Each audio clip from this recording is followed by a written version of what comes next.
Thank you to all of you who braved the weather and the traffic to come out tonight.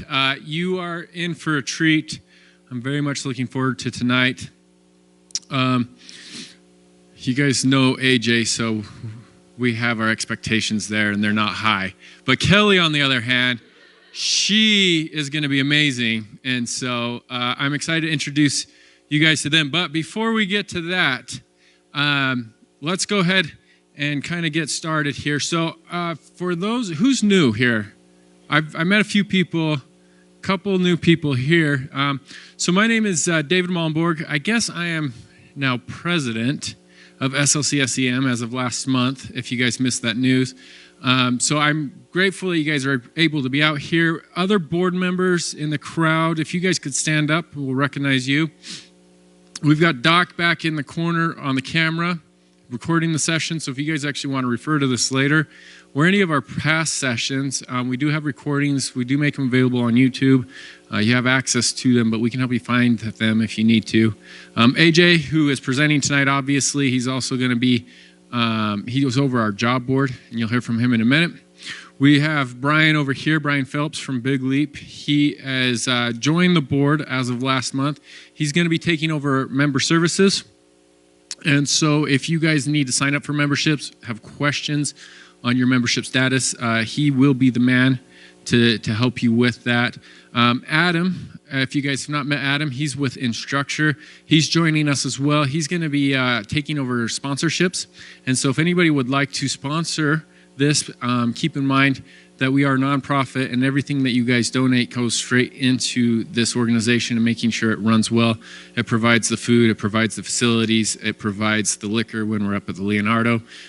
So talk to this man if you want to sponsor any of the events. And then who we don't have up here is Ryan Hutchings, who's at the door right now, and Jake Hoops as well. So if you guys can give our board a round of applause, because they're really what makes this happen for you. All right, and then speaking of sponsorships, Progression. Do we have anyone from Progression here? No. Okay, they usually have a hard time getting down this far south. They're in North Salt Lake, but a big round of applause to them. They're really one of our title sponsors. They provide a lot for us to continue to do these year after year. I believe they're on the job board this month. If not, they should be. Oh, all right. Well, they always are hiring for great people, so check them out. And if you meet anyone from Progression, tell them thank you from us. Okay, so getting into this year, we have a very big year planned. In fact, I'm actually really excited to announce that we have pretty much the year's events booked out all the way to November. Now, if you guys have been part of this organization for a while, you've known how over the last year we've been kind of slow at getting the event pages up and letting you know what's coming down the road. And it's been a little inconsistent, and at times it might stay that way as people commit and then drop out, which we do not like, but we're holding people to commitments. And so far, we've got a good year ahead. And starting out with next month, I'm really stoked for this event. We have the senior manager of global e-commerce for Logitech coming out to speak with us. And we also have Stephen Bahayo. I don't know how you say his name, so hopefully he doesn't mind I screwed it up. Anyways, he is one of the senior directors of product at Conductor Searchlight. These two will be coming from New York and wherever, I'm not sure where Logitech's out of, probably San Francisco, to speak to us. It's going to be an amazing event. They've got a really great topic. The topic is basically taking search marketers and putting them more in the forefront of product development and letting customers, you being the voice of the customers essentially, and letting the voice of the customers dictate how products turn and come out and what you guys are presenting back to them. And you as search marketers have a very powerful say into what that might be, and that's what they're going to be talking about, and that's next month. This has been sponsored by Conductor, so the event is free to anyone and everyone, members and non-members alike. So really great opportunity from Conductor. We appreciate them sponsoring the event in that way. In addition to that, this event page is live now. It is on SLCSEM.org.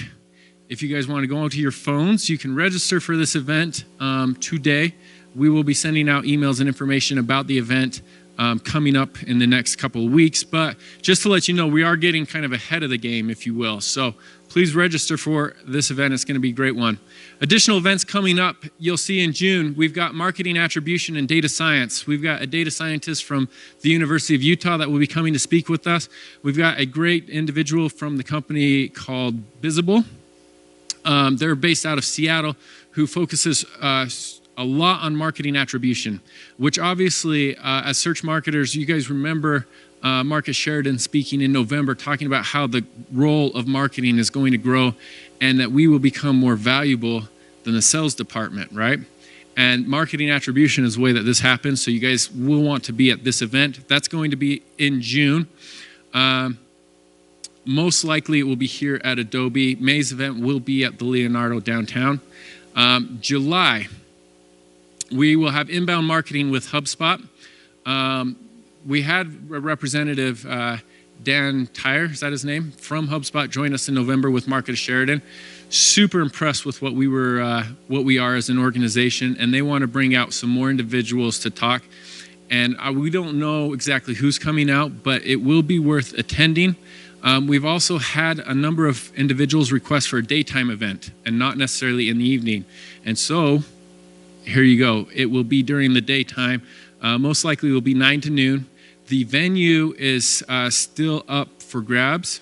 So we're looking for a venue. If you know of a space in the Salt Lake area that could host us during the daytime, this event as well most likely will be free to all individuals because of the sponsorship from HubSpot.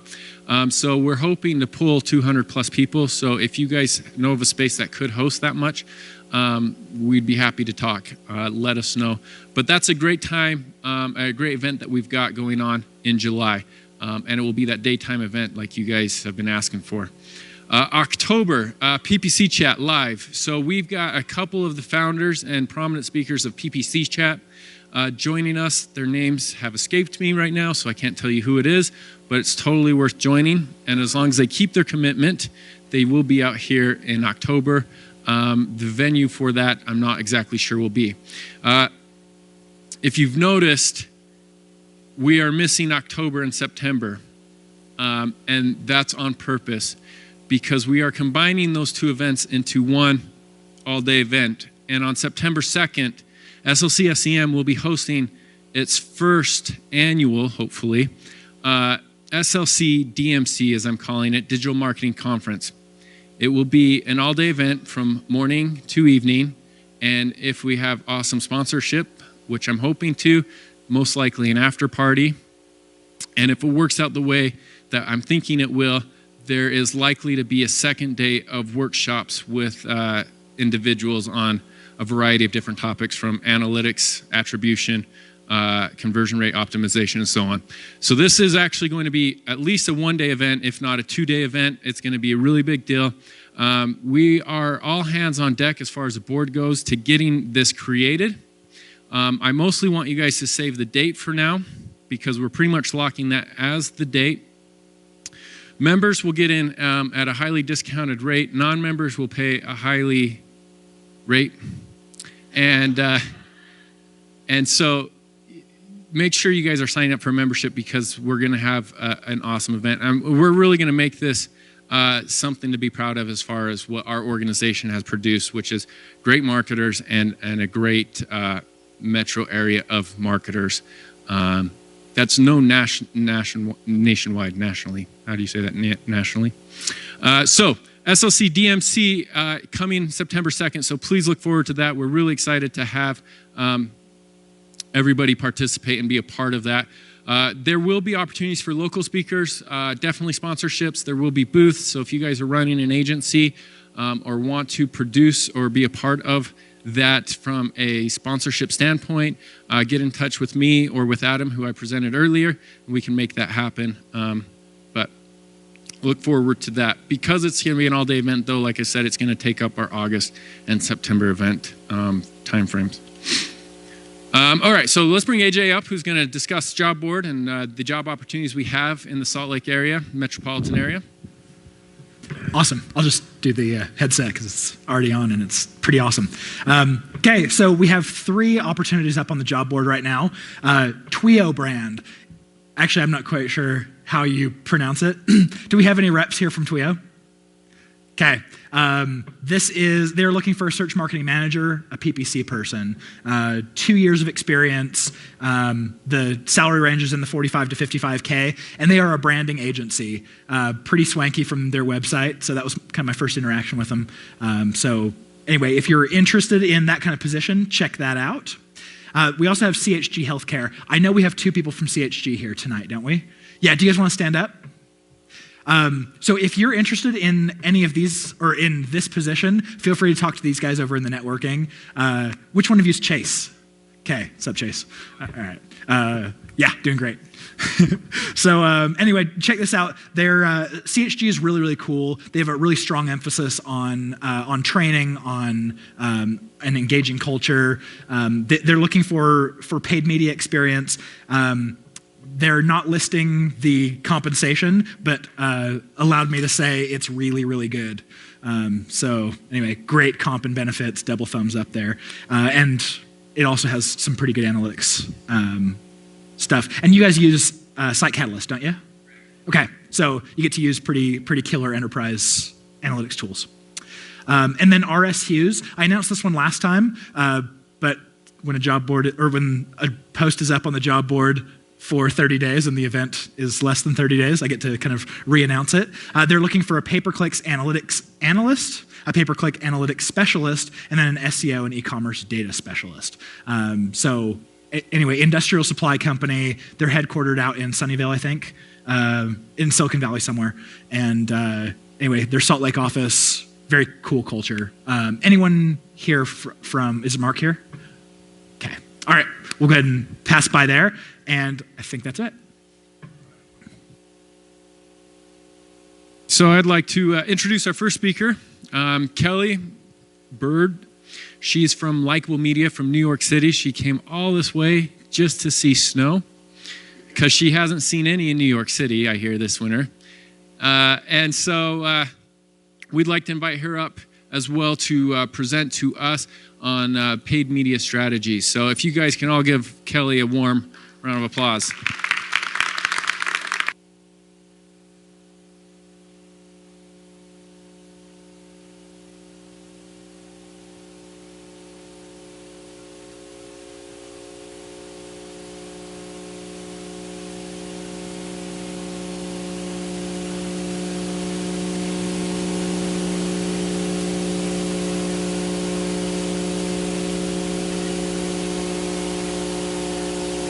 All right. Oh, okay. I was saying I haven't worn one of these since like doing musical theater, so apologies if I get very theatrical. I was thinking for a while. First off, actually, let me say thank you very much for having me. Thank you to Adam from Instructure and the rest of the board for inviting Likeable to come and talk to you guys. I do have a couple slides included just to explain who is Likeable and who am I and why am I here? But obviously, this one is up first. When I was thinking about what did I want to call this, what did I want to say to you guys, we're talking about paid social strategy. I obviously came up with something very simple that I think is just true, right? If you have had any touch with social marketing or if that's your specialty, you know, basically since 2007, 2008, it's basically taken this long for people to be able to comfortably say that there's any ROI in social. There's been wonder for years, is it even worth our time? Like, what is Twitter? Why is everybody on here? Is that really important for my business? I'm predominantly going to be talking about paid social strategy for Facebook, since that's kind of really my personal specialty. But I will say that we have at Likeable a dedicated media planning team who obviously does things even outside of that network. So if you guys have other questions or want some more information or want to connect with somebody from that team afterwards, I'm obviously more than happy to help you do that too. So let's see, I didn't grab the clicker here. Awesome. Okay, so of course I have to ask you to tweet me. I am at Byrd on Twitter, this got a little cut off here, but obviously that's for Likeable. I have to do a shameless plug that's required. So who is Likeable Media? I want to tell the story very quickly of kind of how the agency started, because it is a very fun one. So Likeable was started by a couple, Dave and Carrie Kirpin, actually as a direct result of their wedding. When they were planning their wedding, Dave said, I want to have the biggest, grandest wedding and invite everybody I ever loved, and that wasn't exactly in the budget. So they had met actually being salespeople for Radio Disney, which at the time was based in Boston. And so being obviously very well-versed in sales, they decided, well, if it's not in the budget, why don't we sponsor our wedding? So they're huge baseball fans. They actually pitched the New York Mets, who respectfully declined. But they ended up getting married in the baseball stadium for the Brooklyn Cyclones, which is like the minor league team for the borough. And they sold all the kind of paid advertising spots in the program for the game, after which they got married on the field. They called it Field of Dreams. Instead of like throwing out t-shirts during the game, they had 1-800-Flowers, like giving out bouquets, and it was all very cheesy and wonderful and beautiful. And afterwards, they got coverage actually in some really huge publications like New York Times and CNBC and I think ABC. I may be getting some of these wrong, but obviously some big names. And so a bunch of companies started reaching out to them, and they were like, that was crazy. Like, we want to be a part of your next stunt. And they were like, well, actually wasn't a stunt, that was really our wedding. So anyway, they ended up founding what was originally an event marketing company, and then in 2009 when Facebook opened up to allow brand pages, they saw a big opportunity there and pivoted the business and renamed it, rebranded it, and so herein is Likeable. This is Dave and Carrie. There's a couple notes here about them. Dave wrote a New York Times best-selling book soon after. They, again, kind of pivoted the business called Likeable Social Media. He actually just released the second edition of that, and he's published a few books since, if anyone has any interest. But yeah, so obviously a fun and unique story, just to give you some background. We are based in New York. We just have our one office. We're located pretty close to Penn Station and Madison Square Garden, for those of you who visit or frequent New York. And fun fact, all the kind of photos that you'll see of cheesy smiling people are actually my colleagues in our offices. Are not stock photos. So yeah, the simple way to say what we do, we're a social media marketing agency. We create, curate, and promote content. And so we have a team of copywriters and graphic designers, obviously the media planning team, which is what we're focused on today, and community managers, et cetera. I myself am an account manager for Likeable, so that lovely generic title, but the day-to-day contact, obviously, for the companies that I work with. So again, not the person who is in the trenches every day kind of optimizing our ad strategy, but I'm still well-versed enough to speak to it. So there's a couple things I was going to talk about today. A reminder for those of you who are already running social ads. Can I actually get a show of hands of who already has active social advertising? Okay, awesome. And how many of you have active social ads on Facebook specifically? Cool. Okay, that's what I expected. So I wanted to do a little reminder for the people who just raised their hands, and then maybe some helpful information for the rest of you about what is the value here, where does the ROI lie.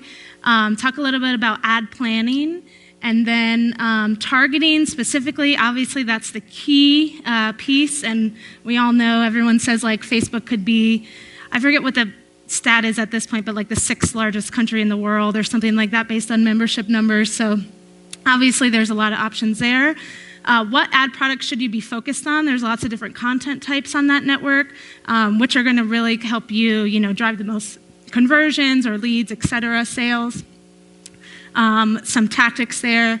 And then lastly, a couple action steps that hopefully you can either take back to the office. Again, if you don't already have this implemented, or for those of you that already do have a paid social strategy, hopefully some of it will be a bit of a refresher and like, oh yeah, I haven't looked at that in a couple weeks or months, maybe I should check in on it. So I wanted to include a quote actually that I recently read in an Advertising Age article. I think it came out about a week or so ago, that I thought was really important. So show restraint. It says, don't get caught up in posting and promoting innocuous content just because it's earning what feels like a lot of social currency. The art of creativity and the science of brand strategy shouldn't be tossed out the window just because you can now instantly publish. Oh, we got some little overlap. Stay true to your brand and only post when you have something relevant, useful, and valuable to share. Now that is like duh, but I think a lot of people, especially again up until pretty recently, when Facebook specifically changed some of how it treats content, which I'll talk about a little bit as well, have kind of been rushing around to be like, you know, we need to build a content calendar, it needs to be active, we need to be posting at least once every day, we need to be on every network, and obviously, you know, that's not necessarily the case. You should really take a breath, take a minute, you know, get your whole team together in planning and think about what's really most appropriate for your brand. So again, lovely colleagues of mine, so a reminder, why Facebook ads? This chart, I hate it. I think it's super cheesy, but it gets the point across. Okay, so first, just some fun fact numbers, and I think some of these, again, if anyone is kind of trying to make a use case for why they might want to start some paid social advertising, some of these might be helpful. Some of them you're like, duh, I know. 1.3 billion monthly active users spend an average of 20 minutes per day on Facebook. That could be one session, or most likely it's you checking back in about every 2 hours to see if someone else got engaged. 1 in 5 page views in the United States occurs on Facebook. This one, I think inherently we all know, but I feel like it's really, really huge to remember. 1 in 5 page views in the US on the internet at all occurs on Facebook. And then, apologies, I now see that in formatting. We're going to do a lot of this run over at the bottom. But Facebook drives nearly 25% of all web traffic, more than organic search. So you're not just Googling it, you're Facebooking it, and you're doing it very, very often. Laser targeting. I don't know if anyone's going to recognize this kid, but he was like a meme a couple months ago. Alex from Target, some like tween girl took a photo of him and was like, oh my God, he's cute. And then he was on the Ellen show, like all over the place. Anyway, so the strength of Facebook obviously is in its targeting. It's not just about the platform itself, but it's also about their partners and how vast their partners are in terms of the amount of data that they can get and really how granular you can get in targeting. For paid ads on the network. You can get nitty-gritty into, let's say, a mom from Iowa whose home is about, you know, at least worth $200,000, who works full-time in marketing. Little crazy and sometimes unsettling, but it's true. And then really, without using advertising, you're really missing the best aspect of marketing on the network. And in December of 2014, Facebook made a kind of public announcement that, hey, this has been really fun, but you're no longer going to get your content seen for free if you're posting from a brand page. And I can tell you that, you know, we really, at least, you know, for all of our clients have really seen that that's true. So really, I have another comment a little bit later, but, you know, if you're working with anyone on your team or in your company who handles your social content or just your general web and digital content, and obviously Facebook is kind of one of the placements for that information, you really should think about, again, is this really important? Is this going to help me kind of, you know, drive toward the bottom line here? And if so, it's worth at least putting a little bit of ad spend behind.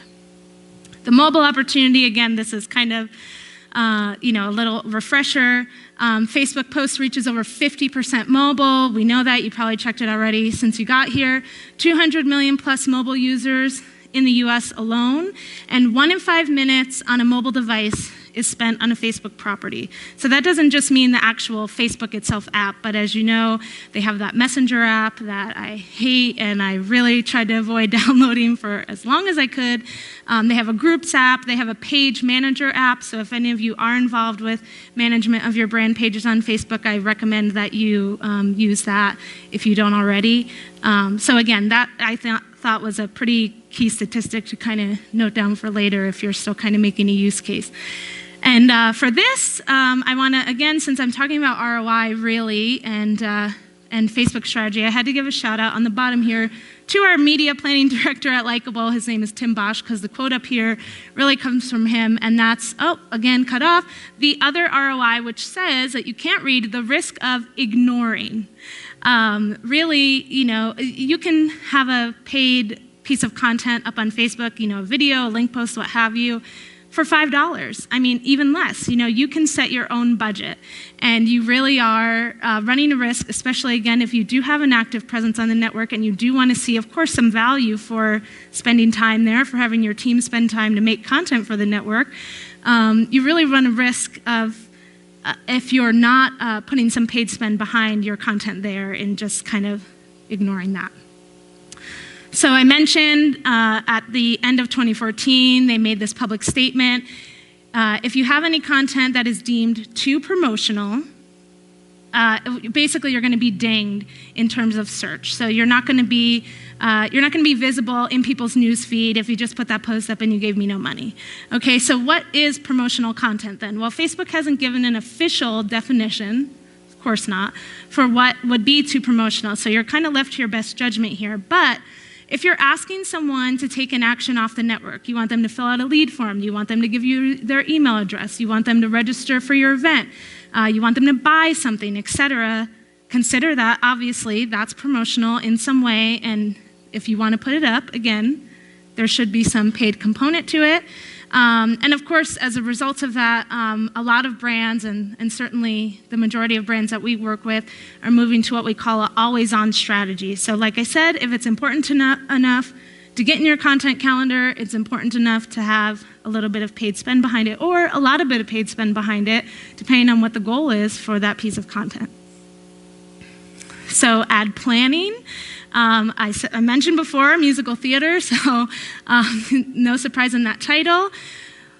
Again, some of these things seem obvious, but it's good to just remind yourself, what is the objective for this campaign, for this ad campaign, for this piece of content, and then match that with the objective set within Facebook. So if you're looking at leads, you want to look at conversions as a result. And I'll talk a little bit about how you can best track those. If you're looking for awareness, obviously you want to look at engagement, you want to look at reach, you want to look at video views, obviously if it's a video, you want to look at impressions. What are the KPIs for this ad campaign? So if you're looking to get website traffic, you're looking at your cost per click, right? If you're looking for lead generation, you're looking at that cost per action. Or of course, if you are looking for that engagement, for that reach, you're looking at cost per engagement. And then consider past performance to create benchmarks.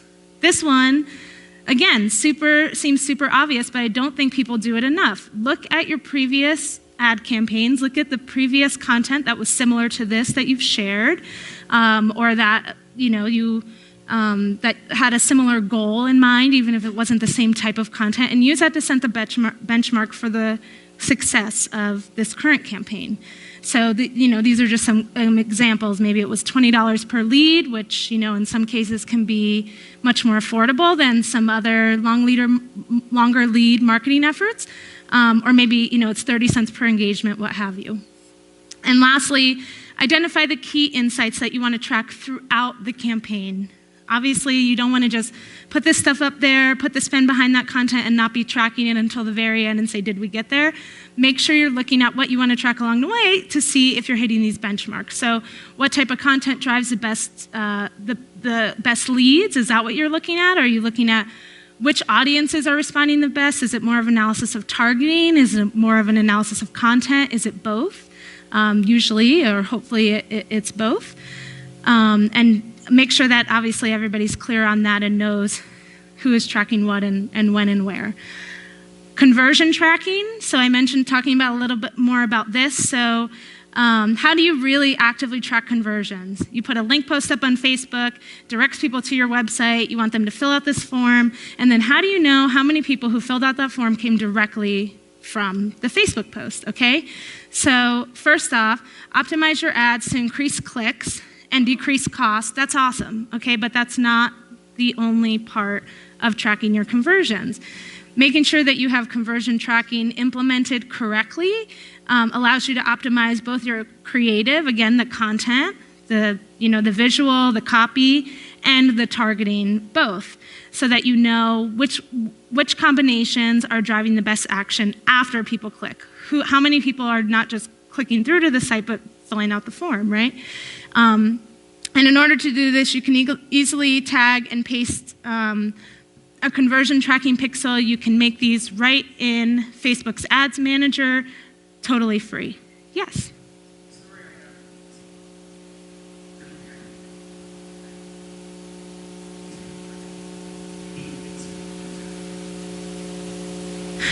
That actually is mostly correct because there is kind of an attribution window. So let's say you run the ad for 5 business days.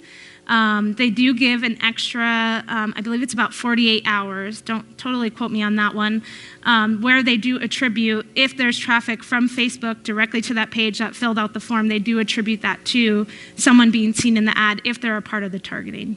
Yeah, so it doesn't necessarily mean that they clicked directly from the ad unit. It could mean that they saw that ad and they were like, oh, that seems cool, and they went back to it later within that attribution window and then filled out the form.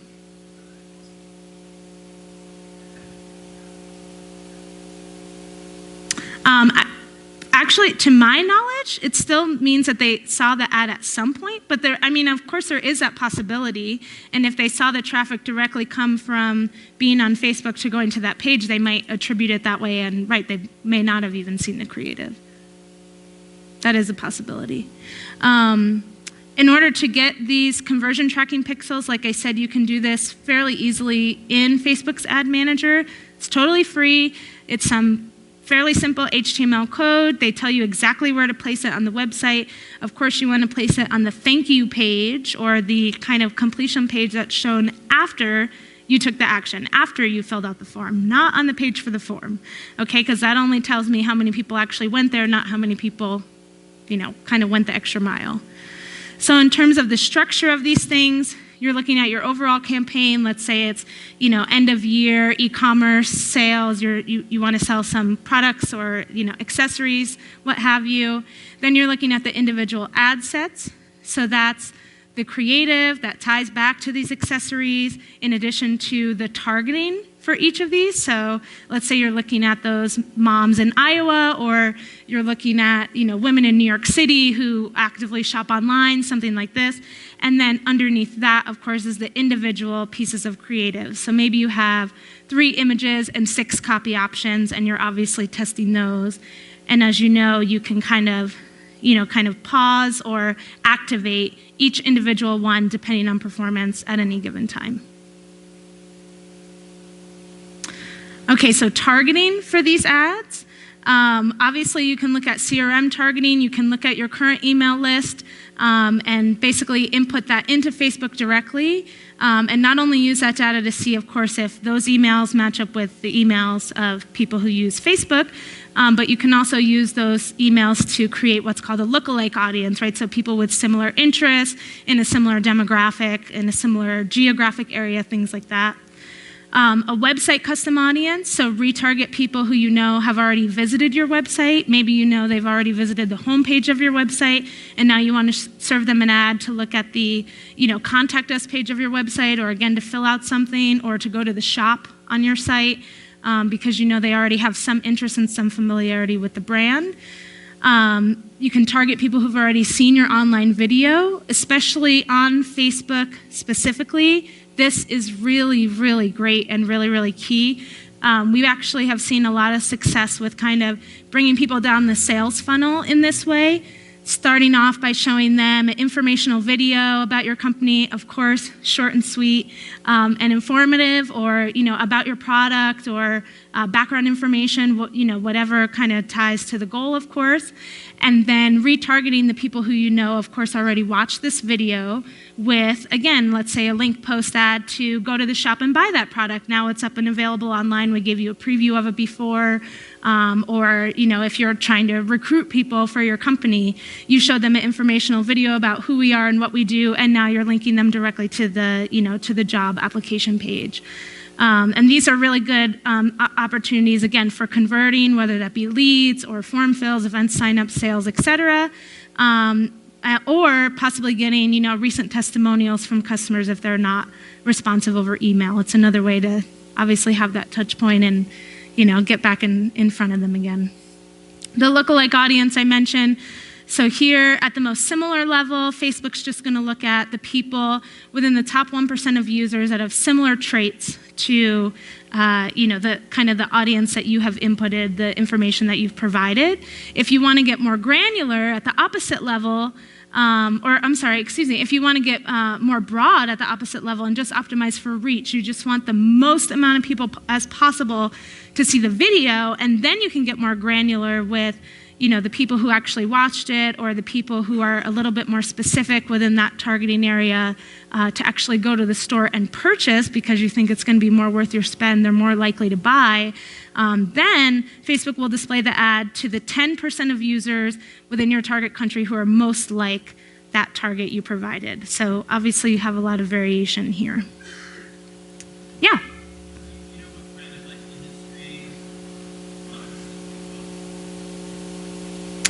What kind of industries or products do well with using lookalike audiences? This probably you're going to roll your eyes, but I would say nearly any, because really what it helps you to do is if you already know you have these people who are invested, who are interested in your product or service or business, this is really just trying to find people who are the most similar to them. So it really should help. Again, if let's say this is your email list and you normally give them once a month updates about what new products are being launched. Let's say that's way, way often for launches. Then you already know, okay, these people are interested in this similar area. Maybe they actually have heard of us before, they just haven't signed up for our email list yet. And again, if you get pretty granular with demographic and geographics there, you know that they're going to be, very, very similar. So I don't think that this is necessarily industry specific. Where it gets industry specific is in the interest targeting that you kind of layer on top of that. Think. Behavioral data, so this is where Facebook partners really come into play.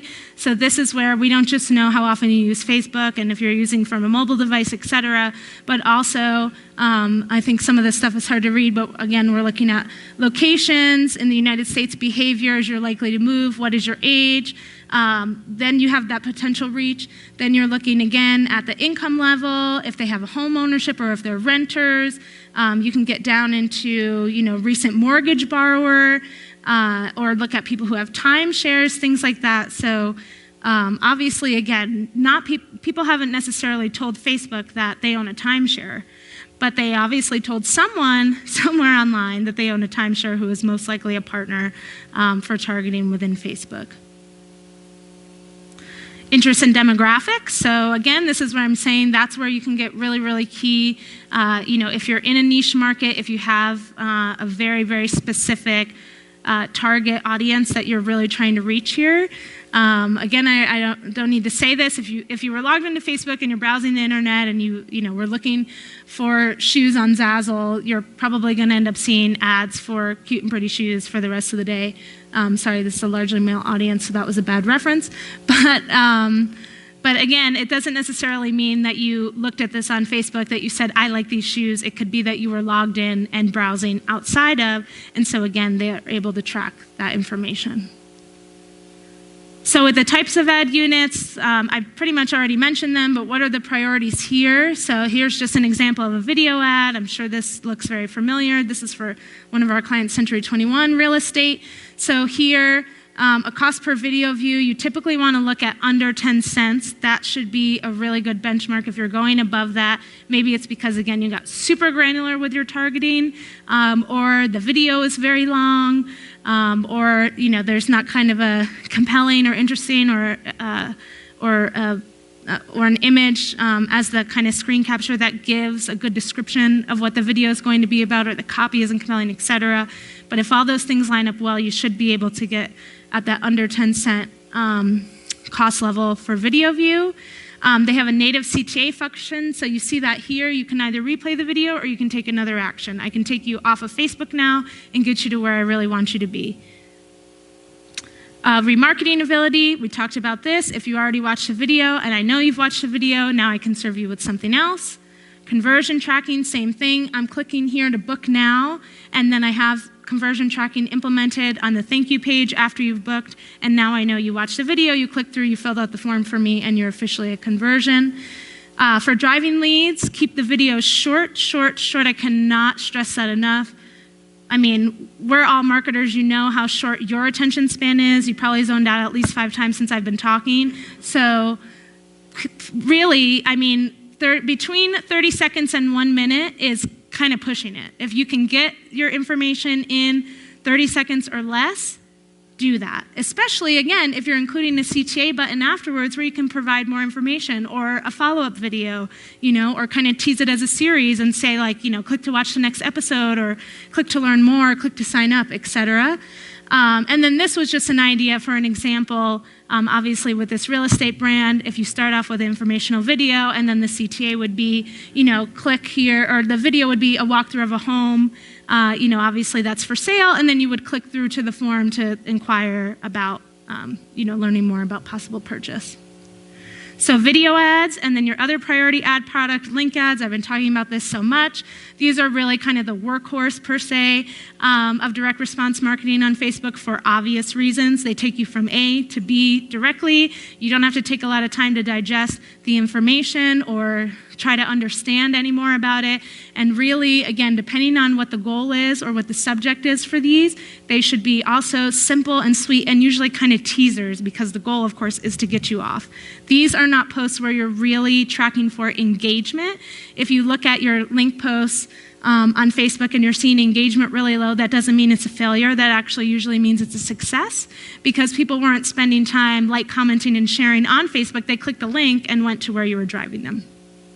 Cost per unique website visitors here, again, just as kind of benchmarks, these should range between 15 to 75 cents. Again, if you're going above that dollar range, doesn't necessarily automatically mean that it's a failure or that it's not worth your time and money, but you need to have a really good reason, and obviously probably very specific and niche targeting for why you kind of drove that high.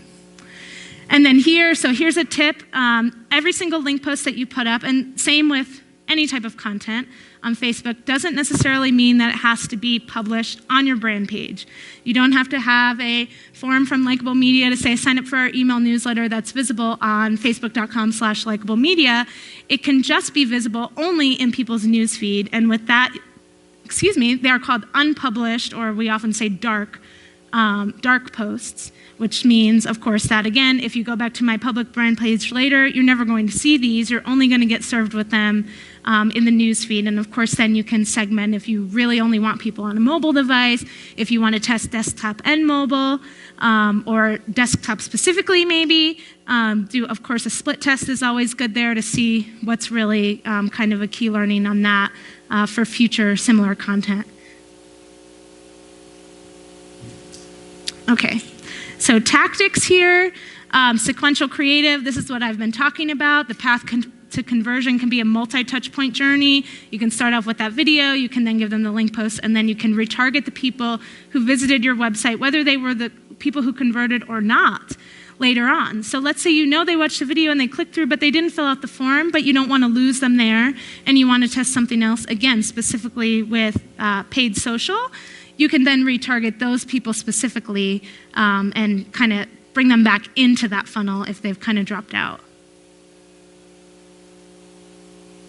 And then layering your targeting. So again, this is same thing. You can put the layers on top of layers. You want people in the US and the Salt Lake City metro area who work in marketing, who have maybe an income level of a certain amount, et cetera, and just go on into there. It really, again, depends, of course, on your brand, the subject of the content, and the goal for that content, which is key.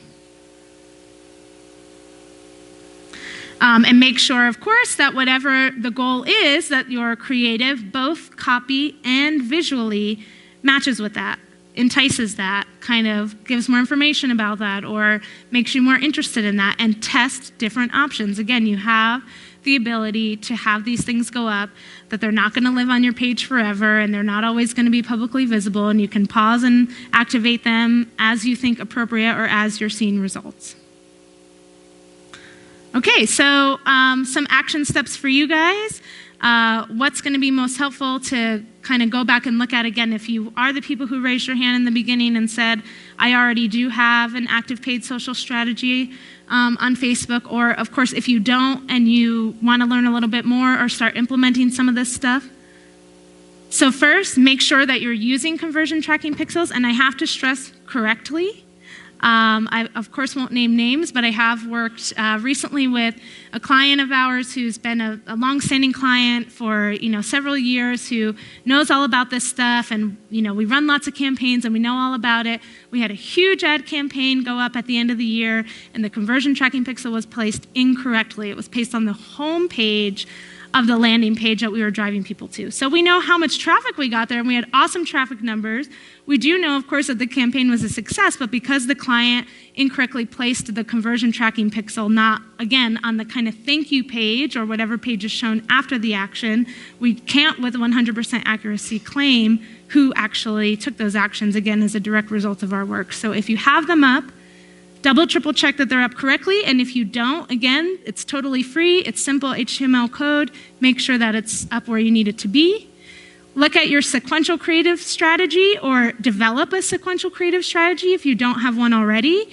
And again, I really have to say, if you're starting off with a video, if you have the ability to put together or produce video content, again, it doesn't have to be a huge, big production. It can be fairly short. It can be very affordable, especially, again, at this point. Do so. If you can start with a video and then retarget later with some more kind of optimal content or what you were originally going to start with, you will very, very, very likely see more success. And why is that? Because when you go on Facebook, and especially now that there's the autoplay feature in the newsfeed, you're immediately captivated by the first video you see, really no matter what the subject is, because it starts moving in front of you, and there you go, right? So make sure that you're also having your brand stand out in that way, if you have the ability. And then lastly, of course, analyze your current targeting. Are you as broad as you really could be? Again, if you're optimizing for reach. Are you as narrow as you want to be? To your point, if you really are trying to reach these niche people, if you're looking at the lookalike audience and you think, yeah, they might look like them, but it's not close enough, how can you get them even closer? Okay, so make sure that you're analyzing that as well. And again, like I said, analyze the targeting for, is it reach, is it engagement, is it interest level, is it conversions, what exactly are you looking at? Another reminder of who I am, and I really apologize for how the kind of formatting has been cut down here. I think I did it in the wide view. And how you can reach me, again, if you have questions or follow-up comments, if you want to give me praise, I'm open to that too.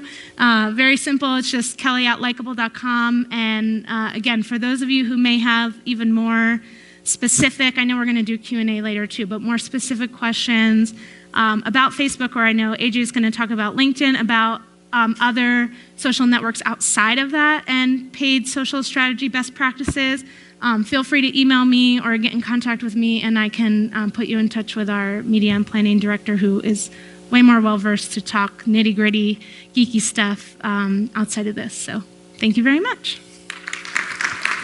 Thank you, Kelly. All right, so yeah, we'll do Q&A with you and AJ after his presentation, so save your questions. So I would like to introduce you to AJ, who needs no introduction. However, I just found out some really interesting information about AJ.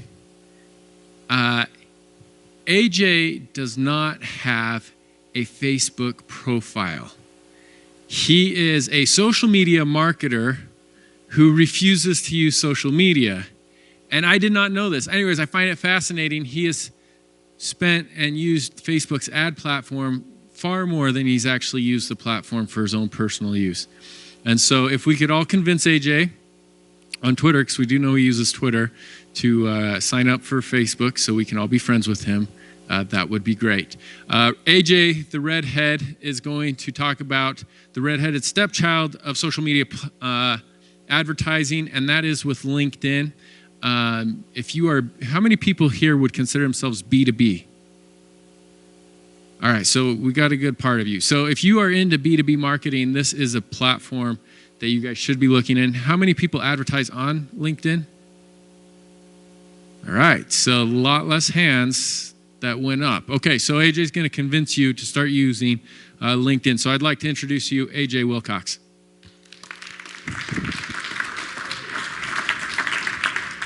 Thank you for that awesome introduction. Yeah, it is true. Anyway, I kind of got into the game later on Facebook, and then by the time I was in the game, I was like, no, it's just, I've gone this far without it. And anyway, then I've kind of, just kind of kicked against it. So, but I'm really excited to talk to you in this format rather than the jobs board guy. I'm excited to talk about LinkedIn advertising because this is one of my biggest passions. I'm going to cover a little bit about why I call it the redheaded stepchild of social media advertising. But obviously, because of the number of hands that we saw go up when David asked about how many people are advertising, you can tell it has not very much market adoption, which is kind of fascinating. I'll give you a little bit of background about me. I've been in online marketing for 8+ years, longtime SEO, PPC guy. Here about 3.5 years ago, I started into B2B. I mean, I've worked at agencies where we took on B2B clients, but went really heavy into B2B at one company. Whoops, and I'm fast forwarding. And while I was there, I was talking to the CMO, and I was just like, I'm going to go in and do my SEO PPC stuff. She said, okay, just so you know, the guy who came before you, he started a couple campaigns on LinkedIn. See what you can do with it. And I was like, yeah, for sure. And I turned around and went, what? LinkedIn has an ad platform? It must really suck. I've been in PPC for 5+ years, and I've never heard of it. Must totally suck. Well, so what happened is I jumped in, started creating campaigns, started expanding, and started getting feedback from the sales team, where the sales team said, man, we love the leads you're passing. Keep it up. We love LinkedIn leads. Keep them going.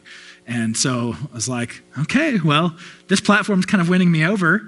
And so I saw this awesomeness. Here about 5 months ago, I left my full-time job to go and start b2linked.com, specializing in LinkedIn advertising.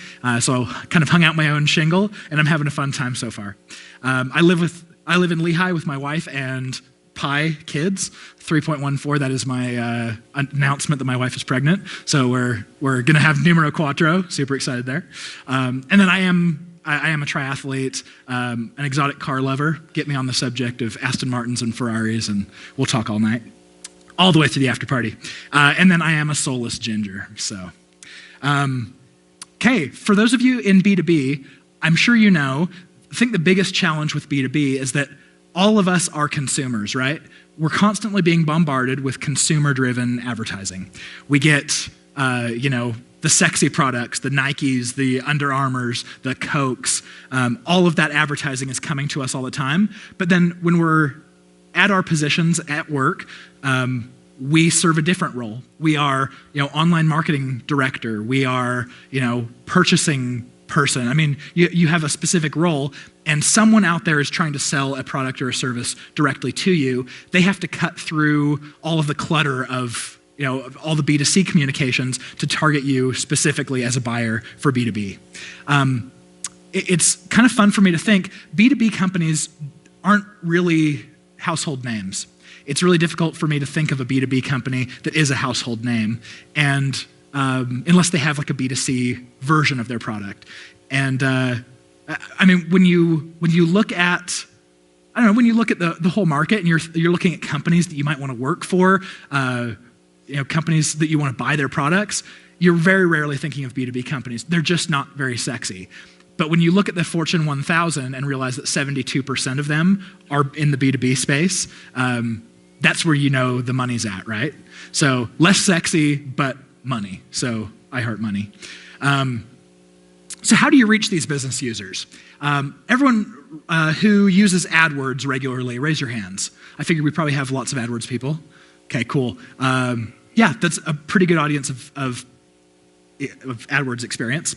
AdWords, Bing ads, they're all intent-based, which means you type a keyword and you see an ad. And so you as an advertiser, you're like, okay, if someone's typing a keyword, they probably have a need for it. They're showing some form of intent that they're looking for my product or service. So as long as I fulfill, I have a good chance of getting a hot lead.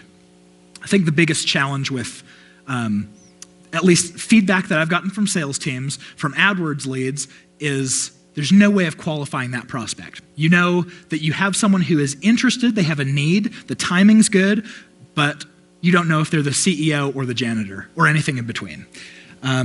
So my favorite sales model, lead qualification model is called BANT, and it stands for budget, authority, need, and timing. So if you look at budget, authority, need, timing up there, paid search really covers that need and timing pretty well because it's intent-based. But because you can't qualify the budget and the authority, how much budget do they have? Do they have enough to buy your product or service? And then the authority, do they have to go and ask permission before they pull the trigger on your software, or are they the decision maker? So let's answer these questions with what are your options as a B2B advertiser? You can go to an industry rag, something like if you advertise in Chief Executive Magazine, there's a really good chance you're going to reach an audience of chief executives. Sorry, a trigger, nice. But that's pretty expensive, and I don't know, you don't get control over reach, right? Like they have a publication, and you either put an ad in it or you don't. And their online version's a little bit different there too. Then you have ad tech vendors, really cool technologies out there like Bizzo, Quantcast, Demandbase. Cool technologies, but again, I would say this is a little bit out of the reach of the normal, like maybe small, medium-sized business. It's difficult to justify, those big of price tags. So then you get into paid social, and things start to get really interesting. You have Twitter that has what I would consider fairly weak B2B targeting. They just got like a total kickstart on B2C targeting though. They just got plugged into a bunch of data partners. So like Kelly was talking about with Facebook, Twitter now has that, and it's like the options are crazy. But for B2B, I've found it kind of hard to work with. Facebook has pretty decent B2B targeting, amazing B2C targeting, and Kelly, sorry if that's like crapping on you. I don't know if you do a whole lot of B2B, but anyway, there's pretty good stuff. Like you can target interests and companies and titles. And then you have LinkedIn, who has really, really amazing targeting on B2B. Very, very precise, and customers have a business focus, which is, I think, the strongest part of the platform. So I'll kind of tell you about the great things about LinkedIn's platform. So the data is very, very much up to date. I don't know about you guys, but anytime that I receive a promotion or change companies or anything like that, LinkedIn is like the next place to learn of that after I tell my family. I identify so closely with my LinkedIn profile, it's my identity. And so, it's the first thing I let know. There are lots and lots of those kind of people, so the data stays really, really high quality because people will tend to curate it themselves. The targeting's amazing, and we'll go into that here in a minute.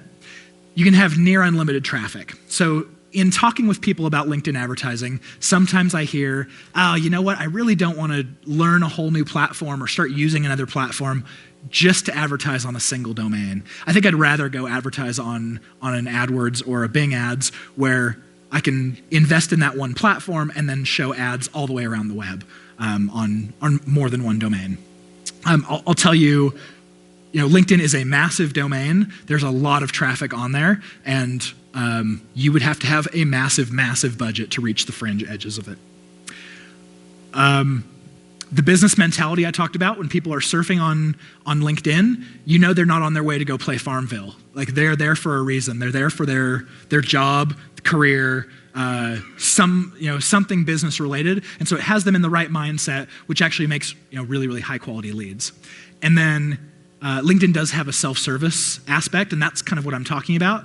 They do have the other side, which is what they call LinkedIn Marketing Solutions, that's sold by quota-bearing sales reps, and they have a whole team fulfill for you. It's really out of your hands. So that's not what I'm talking about. Coming from the world of PPC, that's where I like to sit, and it's also like a lot less expensive. So Kelly had an awesome chart for how the campaign structure looks like on Facebook. I just made mine in PowerPoint, so I apologize, but the way it looks in AdWords, if you're familiar, I guess my formatting went crazy too. If you know AdWords, you have an account and you can have multiple accounts under an MCC, a multi-client center. But under that, you have campaigns that are usually themed around keywords, and your budget lives there. And then underneath campaigns, you have ad groups, which are really just a list of keywords that when typed, they trigger a list of ads. So I actually really, really like that structure. I think LinkedIn is overly simplistic to some degree, but you may be able to appreciate the simplicity as a new advertiser, seeing that you have an account. Inside your account, you have a campaign, which is really just a bucket that targets an audience. So all of your targeting lives at the campaign level. You have your bids and your budget live there as well. And then that bucket is a bucket that you can just rotate ad creative in and out of and constantly be testing. So simple and pretty easy to understand, I think. So as kind of an intro to the platform, the way you get to it, you go to linkedin.com/ads, you log in with your personal credentials. You can start an account, but beware, the very first account that they start you on, if you don't select a business account, will be a personal account. And then if you start advertising on a personal account, you can't invite anyone else to it. So make sure when you're starting an account, if you ever hope to have an employee help you out with it or a consultant look at it, then start a business account. Do yourself a favor because you can't transfer from personal to business. Count on your clicks costing between $4 and $6 a click. Some clients I have that are running AdWords who, this is a huge discount from what they're already seeing on their AdWords. And then some clients I have where they have to pay a premium for LinkedIn targeting. So keep that in mind depending on the audience, because the targeting is, it's an auction base off of competition. And if you know AdWords, competition is based off of keywords in the English language. So we have lots of words in the English language and lots of orders that they can be in. Whereas LinkedIn, you're bidding on audiences. So you have a finite number of seniorities, you have a finite number of companies out there, theoretically. So that's kind of how that works. And you can also bid CPM or CPC, depending on your preference. I would highly, highly recommend starting out on CPC and then moving to CPM when you've proven that you have killer click-through rates. Okay, a little bit of history about LinkedIn ads. So they launched back in 2008. From my AdWords days, I'm absolutely certain that LinkedIn ads was started by Googlers who had created the AdWords platform, left Google, got poached away, because it is very, very similar. If you look at the ad creative over there, that's just this example, you'll notice you have a 25-character headline and a 75-character ad line and a little 50 by 50 image.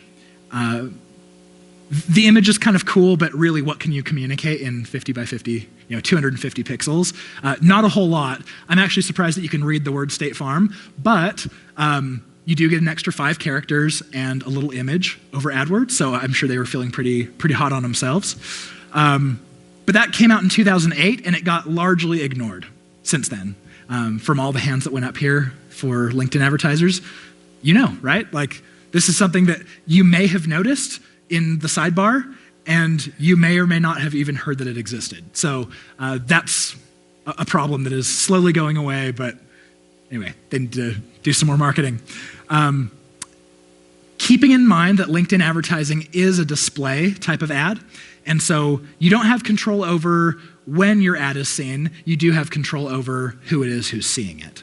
So if you look at this click-through rate of 0.04% being good, anyone in AdWords is like, whoa, I don't go for anything under 2%, right? But it is display. The cool part is anyone who is clicking absolutely fits your targeting, which is very powerful. Okay, and then in 2013, LinkedIn acquired a service called Pulse, which is their newsreader app. And they had a problem because back before 2012, LinkedIn was going, okay, we have 4 lines of revenue. We have our recruiter, our sales navigator, our premium profiles, and advertising. Which of the 4 of those is valuable if people are only coming back every 6 months to edit their resume? or look for a job when they're out of work. Like, none of their products are valuable if people aren't using the platform. So they got smart. They said content is huge right now. Let's let LinkedIn become the content repository for business professionals. They acquired Pulse, and then now they have the ability to serve you news content based off of your seniority, your industry, almost anything. So now people are they're opening up the LinkedIn app on their mobile, and they're opening it up on desktop when they get to work, and they're scrolling through their news feed. They're seeing, so-and-so just got a new job, so-and-so is celebrating a work anniversary, and, oh, check out this piece of content on online marketing that looks interesting.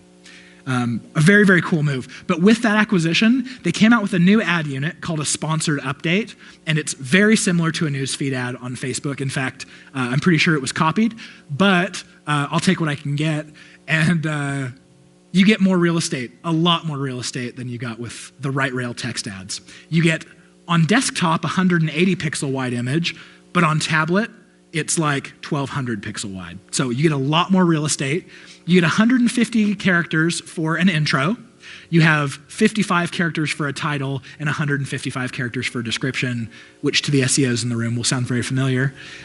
This piece of ad creative, or this ad unit, was specifically designed around sharing content.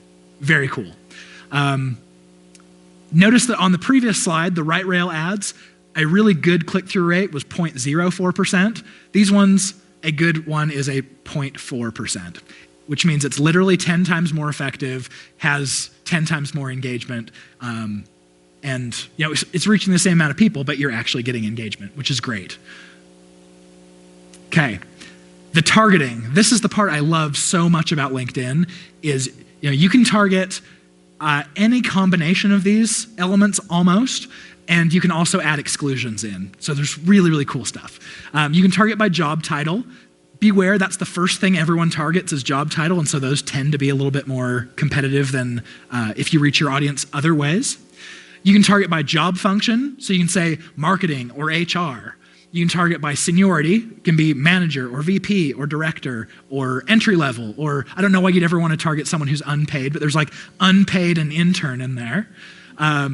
You can target by company name, which is really cool if you want to do a sales accelerator campaign. What I like to do, I like to go to sales teams and say, hey guys, get me a list of maybe the 50 or 100 companies that you're trying to break into, that you're trying to get access to. Let's start a campaign targeting all of those people, and let's just blast everyone in this company. And then we know anytime that we're having conversations internally about, should we go with this vendor, should we not? Those conversations are being lubricated a little bit internally from people who are like, oh yeah, I've heard of them. That's pretty cool. Okay, you can go by category industry. So you can say, I only want to advertise to people in high tech or construction or mineral and oil. Lots of really cool options there. You can target by school name, by skills. No joke, there are people who have nunchuck skills listed in their profile. You can totally target those people, those 500 people. You can target by groups. And one thing that's really cool is because you do get access to targeting skills and groups specifically, if you go and open up a LinkedIn profile for maybe your ideal prospect or someone that you're trying to court, you can look and see what skills they have listed and what groups they're members of, and say, okay, cool, I want to target more people like this, and kind of reverse engineer. There are also other tools to help pull some of that out. Okay, so gender, age, company size is really cool. Geography, but you can do that pretty much anywhere. And then, like I said, any combination and then with exclusions. Very cool. Okay, so I have 4 methods of targeting that I really prefer. For a lot of business professionals, you can reach them 3 or 4 different ways pretty reliably. And I'm going to explain why that's important. But these are titles, job function with seniority, skills with seniority, and groups, sometimes with seniority, and I'll explain why. Okay, so imagine that here with this circle, this is our Venn diagram. This circle represents everyone who is a CMO on LinkedIn.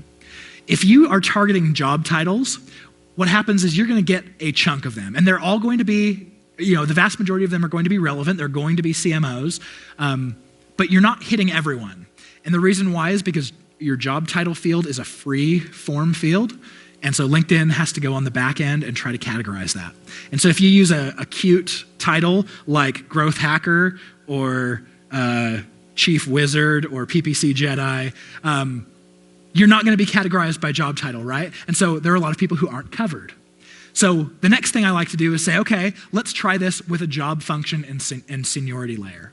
So for a CMO, that would be job function marketing, seniority CXO, the cross-section of which is CMOs. And of course, there's going to be some overlap between your job titles and your job functions, but you're also going to reach new area that you wouldn't have had before. And then you layer in skills. So you can say, what are some skills that CMOs, or sorry, doesn't even have to be CMOs, that marketers have, that a sales guy is not going to put in their profile. This is just for marketers. Maybe it's marketing strategy, marketing management, something like that. And then you layer on a CXO seniority filter on top, and you get CMOs again. Makes for smaller audience sizes, but they're usually very active audiences. Very cool. And then last of all, we have groups. So you go in and in our CMOs example, you could say, let's pull a whole bunch of groups that have CMO in the title. And we know these groups are curated. If you apply to be in a CMO group and you are like a sales guy, they're probably not going to approve you to get into the group. So they're curated a little bit. They probably will let you in if you're like a senior VP or even like a senior director. But and then you could add a CXO filter on top of that as your seniority, or you don't have to, depending on how tight the group is. The other thing you can do is just target marketing groups. So these are marketing communications professionals and that type of targeting, and then just layer CXO on top of that, and you're going to get CMOs. And so all of this together, you can see we've taken that audience and we've used a whole bunch of different targeting to fully saturate that audience. And what happens is all of the people who just were targeting by job title, they're missing the rest of the pie, and because it is competition-based, you're paying less for your CPCs than they are, and you're hitting a wider audience, which is awesome. Okay, so I've talked a little bit about why LinkedIn is the redheaded stepchild, and of course I get to use that metaphor because I'm redheaded. Not a stepchild, I hope not yet. But so anyone know Larry Kim from WordStream? Yep, so we got some hands. Larry Kim from WordStream here a few weeks ago, he published a blog post that just went absolutely viral, and it was called 8 Reasons Why I Hate LinkedIn Ads. And I had to post my rebuttal, but he posted up this chart that was actually really telling. And so this is revenue by each of the ad platforms in millions. So you can see LinkedIn in 2014 brought in $153 million in revenue. Twitter has not had an ad platform nearly as long as LinkedIn, and they've almost doubled that. And then you have Facebook that's blowing it out of the water, tripling it. Oh, that's way more than triple, never mind. Facebook's killing it, and then Google as a comparison, right? And so, he was saying, look, LinkedIn is not giving their ad platform enough credence here. They're not marketing it properly, but I do see it as being plenty of growth opportunities. I see it as being a wide open green field that I just want to take a 4x4 in and do some donuts. So that's the blog post. I highly suggest reading it. He's actually on point for the vast majority of it. But some other reasons why LinkedIn is the redheaded stepchild. The interface is outdated. Like I said, it was put out there in 2008, has not been updated since. So it will feel very much like AdWords circa 2004. It's lacking functionality, things that have come to be expected of an ad platform, things like conversion tracking, like day parting.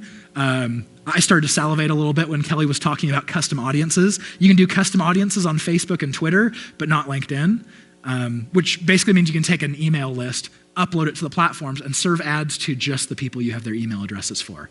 It's a beautiful thing. I'm a little bit jealous of that. Growth opportunity, yes. I hope that they come out with that. And I hope they put it on the self-service side rather than give it to their premium side first. But, oh well, we'll see. They're opaque. If you are an AdWords advertiser, you have a pretty clear picture into your quality score, right? You get a 0 to 10 approximation of how your keyword and ad are doing to your audience. And if you have a quality score of 4, you're paying more than you should every time you get a click. If you have a quality score of 9 or 10, you know you're getting a huge discount. That's pretty cool. On LinkedIn, they definitely have a metric that's similar. It's called relevancy score, and it's almost exclusively based off of click-through rate, but they don't show you. You'll just see your ads stop receiving impressions if it's low. And I talked a little bit about it being kind of an ignored product by LinkedIn. I'm really happy to report that LinkedIn is really getting on their game.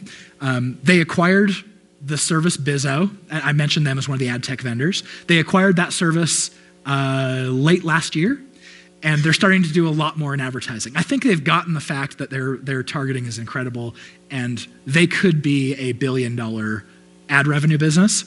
So that's their goal. Okay, so let's say you're running 2 ads on LinkedIn. One has a CTR of 0.61% and a cost per lead or a cost per acquisition of $48. Your second ad has a CTR of 0.4% and a cost per acquisition of $41. Okay, so raise your hand if you would run ad A all day long. If that's your game, you're gonna run A. Okay. Tell me ad B. Raise your hands. How many of you would run ad B? A 0.4% click-through rate, $41 cost per conversion. Okay, that's kind of a hard question, but I look at that as a performance marketer and I say, ooh, $7 cheaper for the ad that has a little bit lower of a click-through rate. I'm going for that. Like, I will save $7 on conversions all day long. So you say which ad is better? Well, it depends on who's asking, right? For you as a performance marketer, you may say, ooh, $41. I like that. I want my leads cheaper. But LinkedIn, because they don't have a conversion pixel, they rely so heavily on engagement rate. And so they would say, ooh, 0.61%, that means our members are finding your content, or at least content A, another third more interesting than ad B. So we're gonna say ad A is more interesting, and we're just going to basically stop giving impressions to ad B. So keep in mind that you as a marketer, you need to watch what your metrics are, because there's a very good chance that the platform is going to optimize for a different metric. Okay, let's talk a little bit about the content marketing funnel. This is my version of it. So anyway, sorry for the terrible graphic, but imagine this funnel in terms of friction and interest. So at the very top, you have your blog posts and your infographics there's just no friction there. It's a general interest piece. You don't have to give your email address in exchange for anything, and very low friction. Very easy to get someone to come and read a post if it sounds interesting. Your friction goes up a little bit the second you ask for an email address in exchange for a guide or a white paper. There's a little bit more friction, a little bit more involvement required from you. The next step down in my funnel is an ebook. Someone has to be pretty committed to spend a half an hour reading a book of yours. And I think they have to know who you are. Like, they're not gonna spend a half an hour reading content that they don't know who the person is who wrote it. And then finally, a webinar. If you're going to sit down and watch a webinar for 60 minutes, my guess is that's pretty high friction. That's an hour out of your busy schedule, and you have to believe in the person presenting. So I would call that high friction. So as soon as you get someone to your blog post or your infographic, you have someone on your landing page, you can begin nurturing them through retargeting ads, which is beautiful. And so that starts that nurture funnel. As soon as you get an email address from something like a guide or a white paper, you can start with the marketing automation email nurture piece. So that gets me really excited as a marketer, because I know if I'm sending people through LinkedIn ads to an ebook or a webinar, I'm gonna have a hard time getting a high enough CTR on that. It's gonna be really hard